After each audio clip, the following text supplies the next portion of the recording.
Hi friends, രാവിലത്തെ cooking video ആണ്. ഞാനൊരു 6 മണിയൊക്കെ ആകുമ്പോഴത്തേനും എഴുന്നേൽക്കും. ചേട്ടനൊരു 5:30 ആകുമ്പോൾ ഇവിടെ അടുത്തുനിന്ന് തന്നെ 1 ലിറ്റർ പാല് വാങ്ങി. അപ്പം നമുക്ക് ചായക്കുള്ളത് റെഡിയാക്കാം. ഞാൻ എഴുന്നേറ്റ് വരുമ്പോഴാണ് എന്തെങ്കിലും കറി വെക്കുന്ന കാര്യം ആലോചിക്കുന്നത്, എന്തുവാ ഇന്ന് വെക്കണ്ടേന്നല്ലാതെ.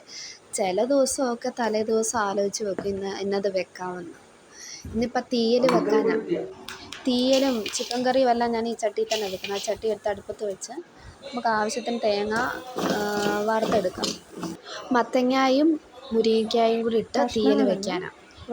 തേങ്ങ വറുത്ത ആ ചട്ടിയിലേക്ക് തന്നെ വറുത്ത തേങ്ങ മാറ്റിയിട്ട് ഇതിലേക്ക് എണ്ണ ഒഴിച്ച് നമുക്ക് കഷ്ണങ്ങൾ തീയലിനുള്ള മത്തങ്ങായും മുരിങ്ങയ്ക്കായും ഉള്ളിയും എല്ലാം കൂടെ വഴറ്റിയെടുക്കും. തേങ്ങ പച്ചയ്ക്ക് അരച്ച് കഴിക്കുന്നതിലും നല്ലത് തേങ്ങ വറുത്തിട്ട് ചമ്മന്തി അരയ്ക്കുന്നതായിരിക്കും കുറച്ചുകൂടെ നല്ലത്.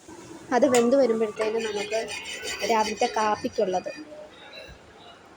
അപ്പവും കടലക്കറിയും. അപ്പം നമുക്ക് ഉണ്ടാക്കാം. കാപ്പിക്കുള്ളത് വെന്ത് വരുമ്പോഴത്തേനും നമുക്ക് കറി ഒന്ന് നോക്കാം. കറി തീയലിൻ്റെ കഷ്ണം വെന്ത് അതിലേക്ക് നമുക്ക് അരപ്പ് ചേർക്കാം. അരച്ച് വെച്ചിട്ടുണ്ട്, അത് ചേർക്കാം.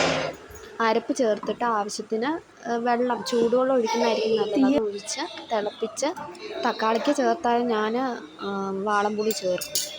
ചിലവർ ചേർക്കത്തില്ല, അത് ഇച്ചിരി കൂടെ നല്ലതായിരിക്കും. അപ്പം കാപ്പി റെഡിയായി. കാപ്പി നമുക്ക് കടലക്കറിയും കൂട്ടി എടുത്തു കൊടുക്കാം. ഇനി ചോറും കറിയും എല്ലാം എടുത്ത് വെക്കാം. വീഡിയോ ഇഷ്ടമായാൽ സപ്പോർട്ട്